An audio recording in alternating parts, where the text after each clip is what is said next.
नाक में दब करके रख दिया है। जब देखो अपने घर के बाहर का कूड़ा हमारे घर के बाहर सरका देती है। आज तो मैं इसे छोड़ूंगी नहीं। सरला, ओ सरला, जरा बाहर तो आ। क्या हुआ, क्यों चिल्ला रही हो सुबह सुबह? कुत्ते की दुम सीधी हो सकती है, लेकिन तेरी आदत नहीं। हर रोज अपने घर के बाहर का कूड़ा मेरे घर के बाहर सरका देती है। मेरा घर क्या तुझे कोई कूड़ेदान दिखाई देता है? पूछ रही हो या बता रही हो? रुक, तुझे तो मैं अभी बताती हूँ। इतना कहकर सुनीता अपने घर के बाहर पड़ा हुआ सारा कूड़ा झाड़ू से सरला के घर के सामने सरका देती है, जिसे देख सरला, तेरी इतनी हिम्मत! देखो देखो बहनों, कितनी गंदी औरत है ये। अपना सारा कूड़ा सबके सामने मेरे घर के बाहर सरका रही है।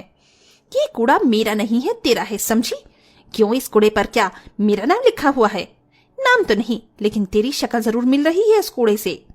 आस पड़ोस की इस तूतू मैमे को देखने के लिए पूरे मोहल्ले वाले भीड़ लगाकर खड़े हो जाते हैं कि तभी अपनी अपनी पत्नियों को लड़ता देख मनोज और विजय भी वहां आ जाते हैं। अरे सुनीता, ये तुम क्या कर रही हो? देखो कैसे मोहल्ले वाले देख रहे हैं। चलो अंदर चलो। हाँ सरला, तुम भी अंदर चलो। दूसरों को पता नहीं, लेकिन हमें अपनी इज्जत बड़ी प्यारी है। दूसरों से क्या मतलब है? दूसरों से क्या मतलब है तुम्हारा? हमें क्या शौक है हर रोज लड़ाई करने का? है, तभी तो भाभी जी मेरी पत्नी से रोज लड़ने के लिए आ जाती हैं। इन्हें तो हर रोज कोई ना कोई लड़ने का बहाना चाहिए होता है। कहा मनोज और विजय अपनी अपनी पत्नियों को चुप कराने के लिए आए थे और अब वो दोनों ही लड़ बैठते हैं। दोस्तों, ये है एक बड़े से शहर का छोटा सा मोहल्ला। इस मोहल्ले का नाम शांति मोहल्ला है, लेकिन ये मोहल्ला बिल्कुल भी अपने नाम की तरह नहीं है। आए दिन किसी न किसी पड़ोसी की आपस में हर छोटी छोटी बातों को लेकर तू मैं शुरू हो जाती है, जिसका एक नजारा तो आपने सामने देख लिया। तो आइए इस कहानी में आगे बढ़ते हैं और बाकी पड़ोसियों की तू मैं भी देख लेते हैं। ये साड़ी बहन जी बिल्कुल फ्रेश माल है। इस बार सबसे पहले सीधा आपके मोहल्ले में आया हूँ। वैसे इस बार की साड़ियां हैं तो बड़ी सुंदर भैया। वो जरा गुलाबी वाली साड़ी तो दिखाना। ये लीजिए। अरे वाह, ये तो कितनी सुंदर लग रही है। भैया इसे पैक कर दीजिए। भैया ऐसी ही साड़ी एक मेरे लिए भी पैक कर दीजिए, मुझे भी ये बहुत पसंद आई है। लेकिन बहन जी, ये तो मेरे पास सिर्फ एक ही साड़ी बची है। तो कोई बात नहीं भैया, ये साड़ी आप मुझे दे दीजिए। एक मिनट, ऐसे कैसे दे दीजिए? ये साड़ी पहले मैंने पसंद की थी। पसंद ही तो की थी, कौन सा तुमने इसके पैसे दे दिए थे? भैया चुपचाप से साड़ी मेरे लिए पैक कीजिए और ये रखिए इसके पैसे। खबरदार भैया, जो आपने इससे पैसे लिए पहले मैंने पसंद की थी, तो ये साड़ी तो मैं ही लूंगी। माधवी को जो चीज एक बार पसंद आ जाती है तो वो उसे लेकर ही रहती है। भैया ये साड़ी 200 की है ना, तो मैं आपको इसके 300 देती हूँ। भैया मैं 350 दूंगी। मैं पूरे 500 देती हूँ। मैं पूरे 600 दूंगी। अपनी सस्ती से साड़ी की इस तरह बौनी लगता देख साड़ी वाले के मन में तो मानो लड्डू ही फूटने लग जाते हैं। माधवी और सीमा लड़ते लड़ते उसे 200 रुपए की साड़ी का दाम 1000 रुपए कर देती है। क्यों, अब नहीं बढ़ाओगी साड़ी का दाम? ये लो भैया 1000 रुपए। देखा, ये साड़ी तो मेरी ही हुई।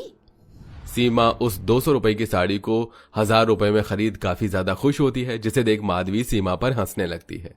तुम्हें क्या हुआ? तुम इस तरह हंस क्यों रही हो? तुम्हारी बेवकूफी पर हंसू नहीं तो और क्या करूं? इस मामूली सी साड़ी को तुमने 1000 रुपए देकर खरीदा है और मुझे तो ये साड़ी खरीदनी ही नहीं थी। मैं तो बस तुमसे पिछली बार का बदला ले रही थी। तुम्हें याद है ना, जब हम पिछले हफ्ते सब्जी ले रहे थे और सब्जी वाले के पास सिर्फ 1 किलो भिंडी बची थी, तो कैसे तुमने इसी तरह उस 100 रुपए की भिंडी को मुझे 600 में लेने में मजबूर किया था। इसलिए आज मैंने भी वही किया और तुमने 200 की साड़ी के 1000 रुपए दिए हैं। ये कहते हुए माधवी सीमा पर जोर जोर से हंसने लगती है और अपने घर के अंदर चली जाती है। इस सीमा की बच्ची ने मेरा पोपट बना दिया, मैं इसे छोड़ूंगी नहीं। अब पछताए होत क्या, जब चिड़िया चुग गई खेत।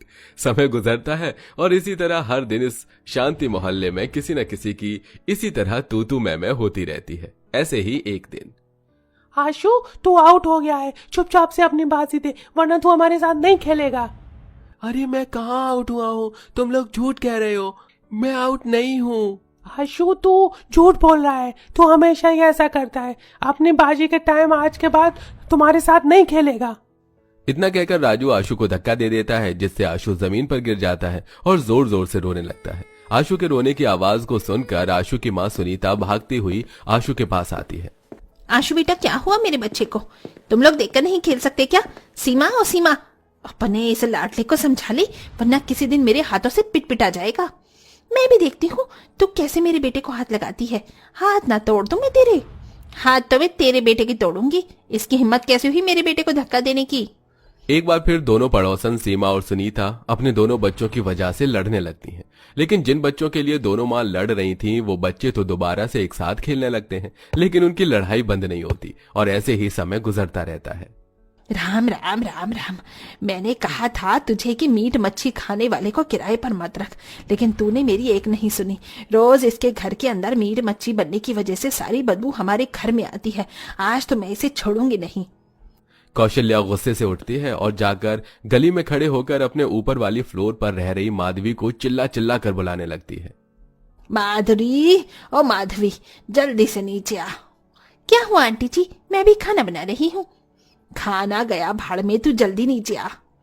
अपने मकान मालिक कौशल्या की बात सुनकर माधवी गैस बंद करती है और नीचे आ जाती है। क्या हुआ आंटी जी, क्यों चिल्ला रही हो आप? आज तो मैंने मोटर भी टाइम से बंद कर दी थी।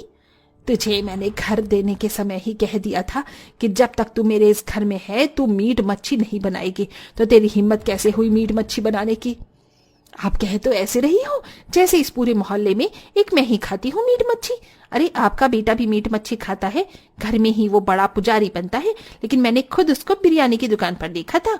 नीरज, ये क्या कह रही है? जवाब दे मुझे। अब कैसे जवाब देंगे भाई साहब जब इनकी पोल पट्टी ही खुल गई है। हर रोज की तरह फिर से इस मोहल्ले में इन लोगों की तू तू मैं शुरू हो जाती है। पूरी गली वाले कौशल्या और माधवी की लड़ाई को देख रहे होते हैं कि तभी एक बड़ी सी गाड़ी उनके घर के बाहर आकर रुकती है, जिसमें से एक बहुत बड़ा बिल्डर बिजनेसमैन ओमकार बाहर निकलता है। राज, अगर इन घरों की जगह हमारा आने वाला मॉल का सबसे बड़ा प्रोजेक्ट बनेगा तो हमारा कितना फायदा होगा? इतना फायदा सर कि जितना अभी तक हमें नहीं हुआ होगा। ओमकार का असिस्टेंट राज मोहल्ले के लोगों के पास जाता है। हमारे सर को इस जगह पर मॉल बनाना है, इसलिए आप सभी को जल्द से जल्द इस जगह को खाली करना होगा। आपकी जमीन का जितना भी प्राइस होगा हम दे देंगे। आपका दिमाग तो नहीं खराब हो गया? हम यहाँ सालों से रह रहे हैं, ये हमारी खानदानी जमीन है, हम भलाई से क्यों बेचेंगे? और नहीं तो क्या, हमें नहीं बेचनी है अपनी जमीन। देखिए, अगर आप प्यार से मान गए तो ठीक है, वरना फिर हमें आपके साथ जबरदस्ती करनी होगी। राज मोहल्ले वाले को काफी समझाता है, लेकिन कोई भी अपने घर और जमीन को बेचने के लिए तैयार नहीं होता। इसलिए अब राज और ओमकार मिलकर एक बहुत बड़ा बुलडोजर मंगवाते हैं, जिसे देख तुम लोगों ने क्या सोचा कि अगर तुम ये बुलडोजर मंगवाओगे तो हम डर के अपनी जमीन और घर को छोड़कर चले जाएंगे?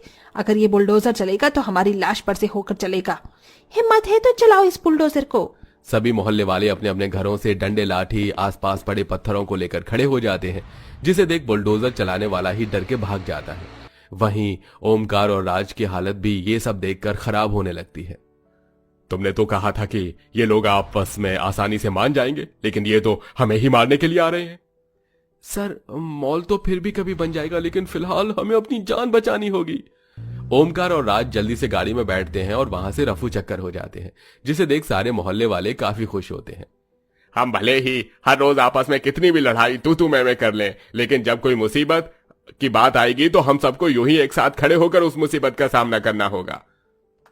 पूरे मोहल्ले वाले विजय की बात सुनकर जोर जोर से तालियां बजाते हैं और अब सब अपने अपने कामों पर चले जाते हैं और ऐसे ही कुछ दिन गुजर जाते हैं। हे भगवान, इस सुनीता का तो परमानेंट कोई ना कोई इलाज निकालना होगा, वरना ये तो मेरे घर को कूड़ेदान ही बनाकर मानेगी। एक बार फिर दोनों पड़ोसन में तू मैं शुरू हो जाती है। भले इन लोगों में कितनी भी लड़ाई क्यों ना हो, लेकिन उनकी लड़ाई उनके प्यार और एकता को कभी नहीं हरा पाएगी। दोस्तों, क्या आपके भी मोहल्ले में हर दूसरे दिन लड़ाई झगड़ा होते रहते हैं? और आपके मोहल्ले में आपको क्या अच्छा लगता है, हमें यह भी कमेंट करके जरूर बताइए।